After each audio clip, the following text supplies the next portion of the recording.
Today, every day, small cap investors visit Agoracom knowing this is the day to discover the world's next great company, to have their dreams come true.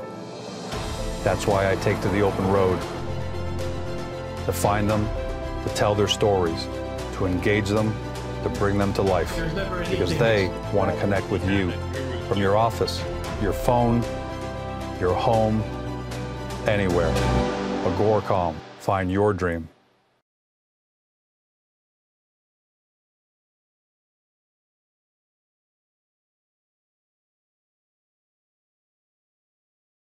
Welcome to Beyond the Press Release, a production of Agoracom, in which we take the time to speak with small cap executives right after important news. With us today, I'm happy to have again Jesse Dillon. He's Director and CEO at Goodlife Networks. The company trades on the TSX Venture Exchange under the stock symbol GOOD. That's good. And for our friends in Frankfurt, under 4G5. Now, for those of you who are new to the Goodlife story, and that's going to be a lot of you, GLN is a programmatic advertising company. What does that mean? In layman's terms, they automate the buying and selling of advertising, specifically in video advertising. That sounds like a typical business plan that you've heard before on the web, but that's where the similarities end. Artificial intelligence over at GLN makes 100,000 calculations per second to make the best possible matches between advertisers and publishers. That helps target their network, about 750 million users, which turns into higher volumes and better pricing. More than just lip service, the company put out its annual numbers not too long ago. Listen to this, record 2017 revenues increased 278% to $9.7 million. Record gross profit up 800% to $4.3 million. Record net income, 1.3 million change. That's a turnaround from a loss of $3 million last year. That's a $4.3 million turnaround. So when they say that their goal is to be the third largest ad platform outside of Facebook and Google, they've got some chops to back that up. Here's Jesse to talk about the latest press release. Jesse, welcome to the show. Hey, George, good to be back. I read one of your tweets over the weekend. I think you referred to me as a monster. You've been talking only behind your back. You weren't supposed to see that. You've been talking to my wife again, haven't you? Well, I'll tell you who I have been talking to, Investors Online, and they're extremely happy with what they're seeing out of your company. You made this acquisition that we're going to talk about here of a company called Impression X for $6 million. So that's a big one. But before we get into that, because you're still relatively new to everybody here on Agoracom and even out in the small cap universe, give us a brief layman's I tried there at the beginning, but give us a brief layman's overlay there about programmatic advertising, because it's hard for investors to grasp, but you're obviously doing something incredibly well with it. Yeah, you did a very good job. I mean, in essence, we connect the advertiser to the consumer, and we put them together. There's a number of ways to do that right now, but let's talk about the size of the market, George. $600 billion a year floats around the planet. Half of that, a little more than half of that, is digital advertising or programmatic advertising. There's a lot of different ways to reach people. We chose to build a technology platform. So at our heart, we're a tech company. And we have the NASDAQ type of exchange engine that sits in the middle. And we connect advertisers to consumers. And we take a cut from here and a cut from here. And we make money 24 hours a day, 7 days a week, 100,000 decisions per second on our patent-pending algorithms platform. So we have a high-speed video exchange that sits in the middle. A couple of things while on the topic of digital advertising and programmatic, which is the future. And the reason it's the future, George, because back in the day, television, radio, newspaper, companies like Nike would spend $40 million, for instance, to try and reach a 16-year-old who might buy the new Michael Jordan Air basketball shoes. But to reach that 16-year-old where you are, they'd buy Q107, CHFI, National Post, Financial Post, Toronto Star, CTV, Global Television, City TV, CP24. They'd throw money into the wind hoping to reach a very, very small fragment of the marketplace, a 16-year-old who might buy Michael Jordan basketball shoes. Today, they go directly and only to the 16-year-old through technology, and that's what advertising technology is. We connect the 16-year-old to a pair of basketball shoes. We connect an 84-year-old to a retirement home. We connect a 62-year-old to a new Ford F-150. We do it with precision accuracy, and in our case, 100,000 times a second. That's the part I love. You're not the old clunky model where George goes online and tries to fill in a form and try and run some ads. You're connecting directly to publishers, directly to advertisers, and the ads are just flying. As soon as it spots something relevant, the ads go.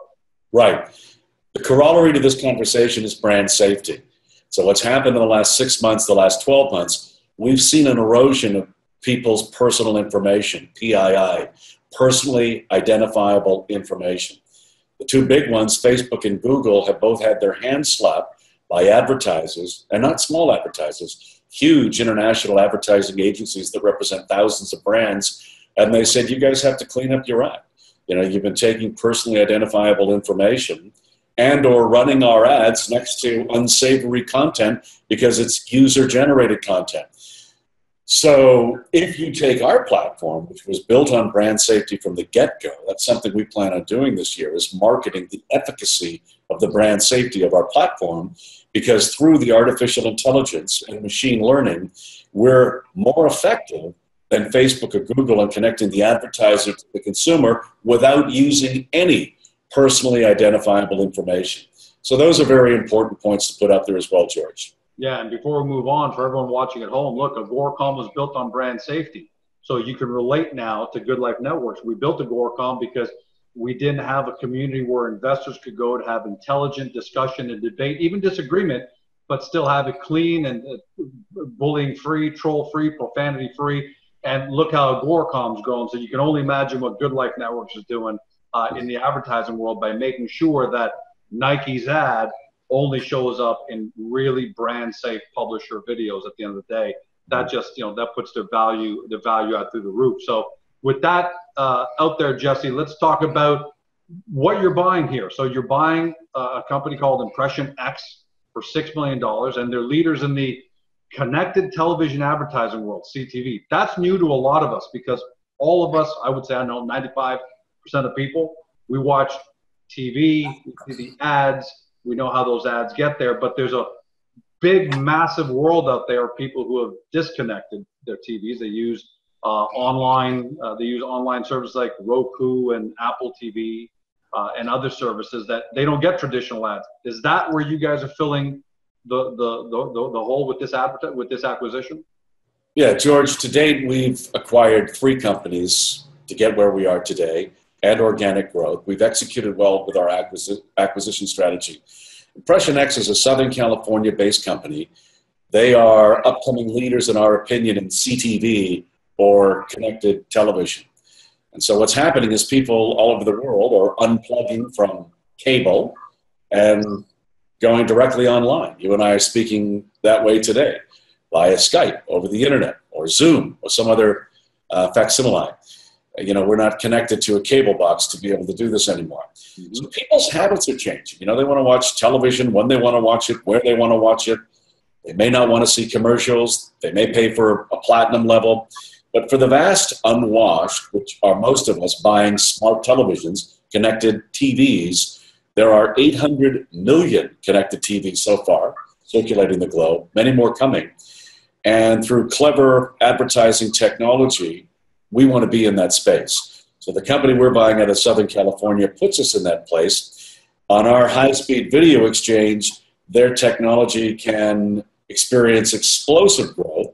So it's an acquisition, accretive, where 1 and 1 equals 11. We're already in mobile, desktop, we're on smartphones. This puts us to where people's viewing habits are going. As you said, Roku, Apple TV, PlayStation, Xbox, all of that is connected television. I got to tell you, I'm shocked that you tell me that there are 800 million connected TVs out there. That number almost seems unreal because, I see it online. People are cutting the cord. They're talking about cable fees being too high, and, they mention it, but I had no idea that it was that big around the world. So you're partnering, are you actually partnering with the likes of Roku and Apple TV, or is Impression X partners with them, or are they just a feed that can serve ads into their content faster than anybody else? Yeah, that's a great question, George. Impression X are already partnered with some of the brands you just mentioned. Wow. That's another reason why we're doing the deal. They already have a very strong history and list, very quickly, I might add, in the space, because it's a new space, but they've grown very quickly, and the brands that they've associated with and have partnered with, like Roku, are very desirable for us and our platform. Yeah, and I got to tell you, even around our house, we started thinking about maybe we should cut the cord from regular cable, because you get 5,000 channels. You're overkilling it. It's like overpaying for insurance. You're paying these fees that are exorbitant at the end of the day. Everyone's got a budget no matter what, and we've started to look at that. So how big do you expect the growth in the connected television market? Are we all going to be on connected televisions 5 to 10 years from now, and as a result, Goodlife Networks is already way ahead of this curve and just waiting for the market to come to it? Yeah, George, we want to own the screen component. We want to be the third largest player on the planet next to Facebook and Google, but without using some of the things that they've done that have given themselves a bad name or soiled their reputation, i.e. personally identifiable information. We do none of that. Our goals are lofty. We want to move quickly, and we want to become the third largest player on screens everywhere. So whether it's mobile, desktop, or your connected television, that's where we want to be. And this acquisition gives us a strong foothold to get into that space. In terms of market size, the next 12 months, 60%, George, of all premium on-demand content for advertising will be on connected televisions worldwide. 60%, 60. Yeah, I can't believe you made this acquisition. It sounds expensive, $6 million. That's not cheap, especially for a small cap company that's just gone public over the recent months. Questions came from online, and we want to pay homage to all those online investors who are paying attention to this news, and they're asking, I'm going to read your quote. I think you said earlier, but I'm going to read it. We also believe that this acquisition should be immediately accretive to earnings. So the big question on people's minds online is what kind of earnings and or revenue is coming out of Impression X. We know that you're at you're still not definitive agreement stage. It's a binding letter of intent. But can you tell us ballpark, if at all, where that accretive comes from? Sure. To be clear, we've signed a binding letter of intent to move forward. Still a couple of subjects, George, subject to due diligence, of course, and subject to board approval. And a lot can happen before you get to the finish line. As I say, we've done 3 acquisitions. We executed well so far in acquisitions. This would be our 4th acquisition. I think we're going to execute well on it. I think the due diligence will stand up, and I think we'll get this through. We've actually been doing business with this company for 1.5 years in other areas. So we have a very warm, fuzzy feeling with them. But there's still some hurdles to get over, not the least of which is satisfactory to the due diligence of the company, therefore protecting the shareholders. However, we look for companies, generally speaking, on an acquisition. We've been able to acquire companies at 1x revenue. So if we were paying $6 million for this company in a perfect world, we would hope that they would do $6 million in the coming 12 months. And having a little bit of a look under the hood so far without getting into too many details, again, it's all subject to due diligence. We like their margins. We like their margins a lot. There's a lot of health in their margins. So we like the space a lot. We've witnessed these guys operating other entities in advertising technology successfully over the last 1.5 years, and we have commercial terms with them already in other areas. So it's a very kind of warm market, friendly, fuzzy acquisition where 1 and 1 could equal 11. And, in a perfect world, I would hope that they would follow our model and be able to achieve at least 1x revenue in the next 12 months for the acquisition price. The acquisition price, assuming it goes through, is broken up into 3 components, 2 large components. One is cash, and the other is stock earned over time. Right. Cash component is actually relatively small. It's $2 million, but it's paid $500,000 in cash, $500,000 in operational expenses. So we're going to be fast fueling their growth with some cash and operational expenses. there's $1 million that they can earn in a rev share, but it's over a long period of time. So it's not as if we're giving them a check for $2 million. The only amount of money they're going to get up front on closing is $500,000. The rest is earned and or operational expenses. So that's attractive for shareholders. The $4 million shares will be vested over 24 to 36 months, and only for them hitting performance benchmarks not at the current share price. It's whatever they're doing at whatever time. If the first chunk or the second chunk is after 12 months, hopefully we've done enough things in the company where our share price has gone up from its current value to a much higher value before we're issuing their next block of stock. So in that respect, it's not overly dilutive to current shareholders. It's over a long period of time. Most analysts that have looked at the way we've purportedly structured this deal believe it's very favorable to stakeholders and shareholders with as little dilution, as little cash as possible. Most of it's earned and rewarded for hitting achievable milestones that are accreted to the share price and the company's value. Well, I'm hearing the terms right now for the first time because the press release obviously didn't go into that level of depth and detail. But I got to tell you, from my point of view, that's a fantastic structure from shareholders on this end. And the second thing I'm thinking is, I think it speaks volumes as to how Impression X must be viewing Goodlife Networks and its growth outlook for the next several years. They clearly want to be part of. If I made that kind of deal with you, clearly it means, hey, I want to be in this family and be part of this team. We're going to take all of us to the next level because I may not have that skill set. I may have peaked out. So how much does this structure say, talk about you and your board and your team and what you put together? Yeah, so those are really valid points. This is the kind of deal where, on the other end, you wouldn't do this deal if you hadn't bought in, to the long-term vision of the company. And it's not something that we showed up last week. I mean, over drinks in Newport Beach, California, at a yacht club. This is something that we've been working on for a year and a half. We've had this relationship with these guys for a year and a half. I told them I was going to take this company public on the TSX-v. I did. I told them it would have a certain valuation. It does. I told them I'd acquire a company too along the way. We did. I told them that we'd be profitable. I told them that our revenues would come in on or around $9 to $10 million for 2017, and we'd have at least $1.25 to $1.5 million in EBITDA. We did that and more. They're not stupid people, George. They read the news. They see the press releases. They've watched this company execute.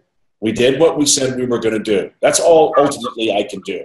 I can't control the share price on any given day. All I can do is continue to execute the business plan to the best of my ability for the company and the stakeholders, and that's what I'm doing. And these guys at Impression X watched us do that. They watched us perform.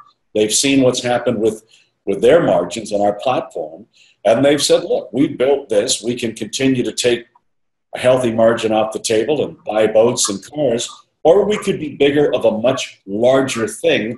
May take longer to get there, but the exit strategy for us down the road could be far, far greater than we can achieve by ourselves spinning our own plate in Southern California. So we're in, Jesse. Let's put together a long-term deal. We'll buy into the vision, and we'll prove it to your shareholders by vetting our good over time. Yeah, and it warrants saying, too, that kudos to Impression X also, not for what they've built already and in the space they've built it in, which is extremely valuable. But they're obviously confident enough in what they're going to deliver to you, Jesse, and to your team that they're happy to make this deal. So let me ask you one last question here. How, if this goes through in the next 60 days or so, this will be your fourth acquisition. Correct. Are you slowly becoming, a roll-up play, even though you may not have meant that at the outset? But are you finding that more and more companies in your space, in this digital advertising space, are coming to Goodlife Networks and saying, look, we want to be a part of this. We want to be a part of a bigger family. And how many more acquisitions can we potentially look forward to in the next 12 months? So, that's really interesting and astute to bring that up. First and foremost, we're a tech company. We're a tech company with a very strong understanding of media and advertising. But we have this amazing tech platform that we've built, and companies that use our tech platform generally find a very strong propensity for their revenues to increase. Two, the market is ripe for consolidation. Margins are decreasing. There's competition out there. Fortuitously for us at our core, we built this very high-speed video exchange that's very attractive for people in a world of decreasing margins. All around us are companies who are trying to embed technology platforms when they're not a tech company to begin with, and those are difficult, and they don't always work. And there are companies in this country that have done acquisitions that they've had to eject later, and the market's punished them for that. We like to think we're not that company because we built it on very solid foundation with a very strong, solid tech platform.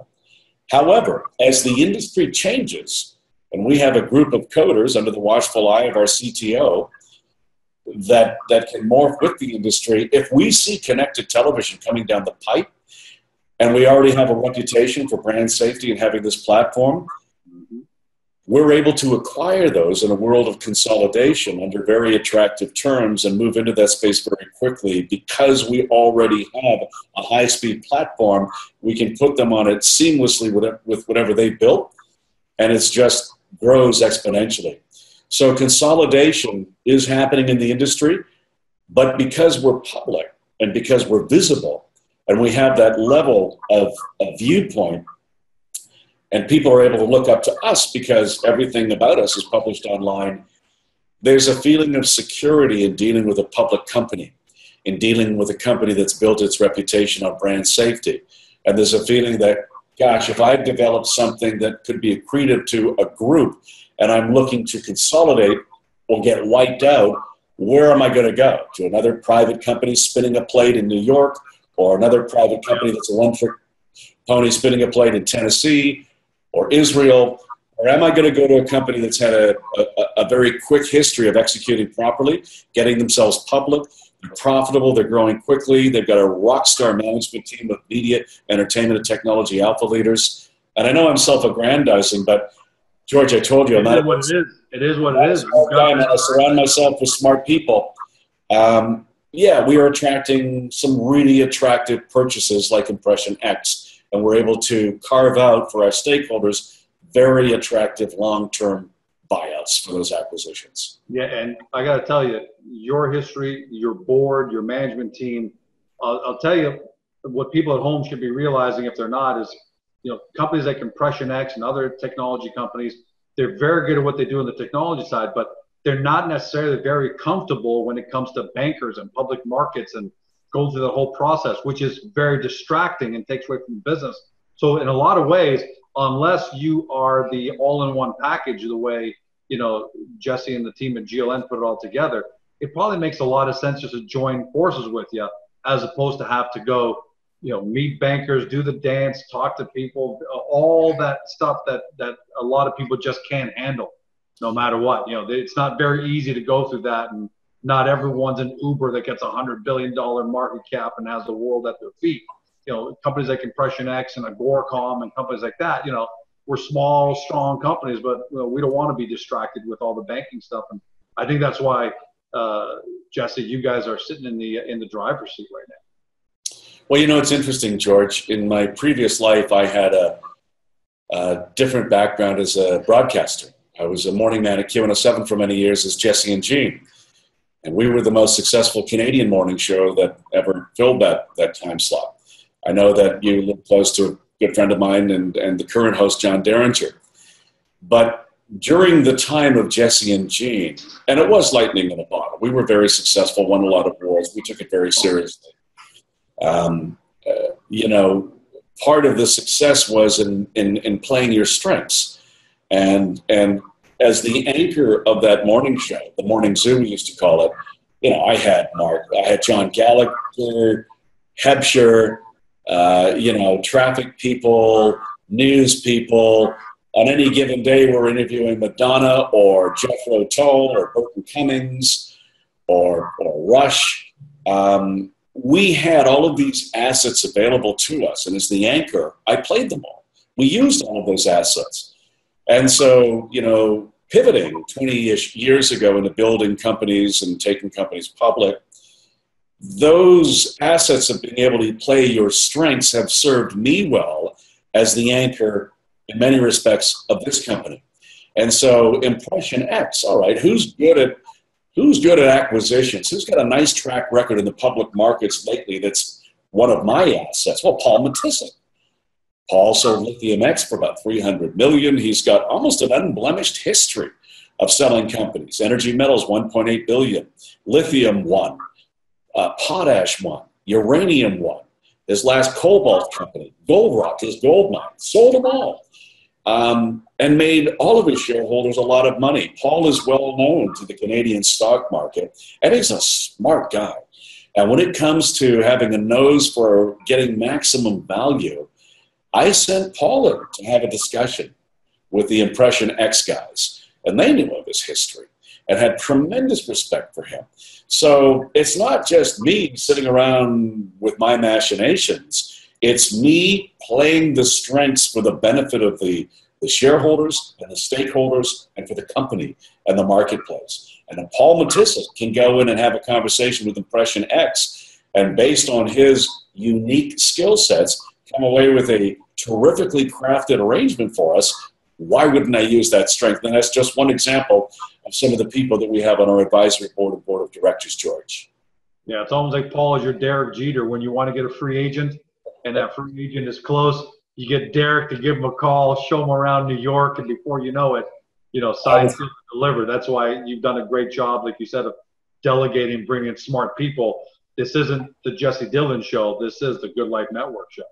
Paul and I are heading to Europe in a couple of weeks, George. We have a series of meetings with advertising technology companies scattered from Barcelona to Paris, France. We're looking at some really interesting companies that have been known to us for quite some time. Paul would use a different analogy, though, as opposed to Derek Jeter. It would be a hockey analogy. I spoke to Paul yesterday. I did a deal once with a guy by the name of Bill Foley, who owns the Vegas Golden Knights. 5 years ago. It was a really good experience. Trust me, great experience. Bill had gone and bought 50 wineries, golf courses, ski resorts, hotels, and was having a tough time putting it all together and wanted to create a food and wine society. So I actually created for him the Foley Food and Wine Society. It's online now. Paul met Bill. I took Paul because down to the valley. We met Bill. We cut a deal or two. And now Paul is calling me, saying, I get hockey tickets for the Golden Knights from Peru, where he's on vacation with his wife. We'll take them. The rest of us here will take them. If you guys got to go to Europe and do your thing, we're at Agoracom, maybe we'll take a couple of investors with us and show them around and meet him and then talk Goodlife Networks on your behalf. Yeah, we want to expand into Europe in a big way. And George, thanks for taking one for the team. I knew you were a good guy. Hey, that's my job. That's for sure. I knew I liked you the moment I met you. Paul and I have to go. We started conversations, weirdly enough, a couple of years ago with a French mobile company that are huge in the mobile space. And if we're able to put together a deal with them, it's just talk right now, but we've been talking for a couple of years. We've been watching them grow. It would be accretive for them as well, because we would bring them to North America and they would put us on millions and millions of mobile devices throughout Europe and multiple countries. So that's a nice deal, and that's one of the reasons we're going to Paris to do a little bit of due diligence on that company. But again, whether it's Paul Matissek or Praveen Varshney or Cliff Dumas, legendary broadcaster, we have a lot of strengths around the company that we're able to play at any given time. Going global doesn't surprise me that you're on your way to Europe. It won't surprise me to hear in a few months you're on your way to Asia. And, most companies, I'll play devil's advocate. I don't let them get away with a lot. I let companies dream and talk about the big picture. But here you guys are, Jesse, $9.7 million in revenue, $4.3 million in gross profit, $1.3 million in net income, or in net income, $1.7 million EBITDA. You guys are hitting on all cylinders. I want to leave you with this. Acquisitions aside and Las Vegas Golden Knights aside, what else can we look forward to out of GLN for the remainder of 2018? We're going to continue our organic growth on our trading platform. We'll look for one or more strategic acquisitions that are accretive to us, that fit into our wheelhouse, that we know will be a seamless tech integration, such as Impression X, should that go through. We cut a deal with Galaxy Digital, who bought First Coin out of Vancouver. It's a big company in blockchain. We have a provisional patent to clean up AR. As I mentioned earlier, George, in this interview, $600 billion floats around the world every year in advertising technology. Many of those publishers in advertising aren't getting paid for 90, 120 days, 6 months, 8 months, or never. Wow. It's happened to us. It's an issue. It's a big issue. In fact, I would say it's the biggest issue right now in advertising of the receivables. It's an old industry. We have thousands of years. Writing a check, mailing it to somebody, promising them the checks in the mail. It's so bad right now that in North America, $5 billion US every year is going through factoring banks like Fast Pay out of Los Angeles or Silicon Valley Bank in San Francisco. And they're factoring at rates up to 27% interest. That pretty much destroys your bottom line at the end of the day. Well, what are the choices of these? Hard to run your network and to sell ads, and then you're waiting, and then you're getting almost 30% chopped off the top because you got a factor, you can't get paid fast enough. So that's revolutionary, and I hate using that word when it comes to technology, but you know that's revolutionary. If you can make those payments instantaneous through the blockchain, then we have a provisional patent to make those payments next day. We call it T+1. So next day payments, we have a provisional patent on it. We've caught the attention of a very large group out of New York, Galaxy Digital, First Coin Vancouver. We're working with their connected network internationally, very quickly, very aggressively, very efficaciously, making the right decisions. We believe we'll be bringing this to market in Q4 of this year. Past the concept stage, past the starting line, into a practical use. We also believe that the patent will survive not only advertising, but AR industries worldwide in its enterprise value. I think that's going to be a massive game changer for us. The cool thing is, though, none of that supplants our day-to-day activity, our EBITDA, our growth in advertising technology. And if what we've started with Galaxy Digital works and we create some kind of savings bond at a 15% per annum that takes the 700% mood swings and volatility out of blockchain, institutions will come to that, George, and that'll be a big win for this company. Jesse, I'm going to end it off with this. About 18 months ago, there was a small cannabis technologies company called Namaste Technologies, and they were trading the 12.5, 20, 25 cent range. But I saw their business, and I put my name to it in videos where I coined their name Namazon, saying that they were going to be the Amazon of the cannabis and all that space and all the ancillary products in that space. And lo and behold, at the AGM just a couple months ago, stock price was over $3 and people are ecstatic about it. And they're come up to me and just saying Namazon. And I would say it's one of my top 3 holdings for the next 3-4 years. I'm going to say that now, and Jesse doesn't know this, so I'm going to say that now about Goodlife Networks right here. Same wheelhouse in that 20, 25 cent range, just starting out, just showing themselves to the market, proving who they are, delivering real revenue, real profits from real customers and real products. So to me, right now, short of some catastrophic failure or some kind of catastrophic disaster, the only item in question is not whether Goodlife Networks is going to be a big, successful company. The only question that we have on the table is how big of a company is it going to be. That's the only thing in doubt now. Is it going to be mega, super global, hypermart, third largest network in the world, or is it going to be something something small in that? But to me, Jesse, you guys got everything lined up, and I put my name to it just on this interview, and that's my own personal call. I'm not telling people at home to go buy because I can't do that. That's my personal call. What you do is do your due diligence, go to the company's website, go to Agoracom, take a look at who's on the board, take a look at who's part of the management team, who's part of the advisory board. Read the company's press releases, read the filings, and you just might come to the same conclusion as me. But Jesse, thanks so much for being here. This is the second interview we've done in less than a month, and with good reason. Thank you so much for being here, and I can't wait to have you back on, maybe even from Europe. If I could twist your arm before you guys leave, maybe we'll have an interview from there, and we'll talk about how things went. You bet, George. Unfortunately for Paul, no golden nights. We've got to go to work. All right. Well, fortunately for me, I'm in. All right, George. Have fun.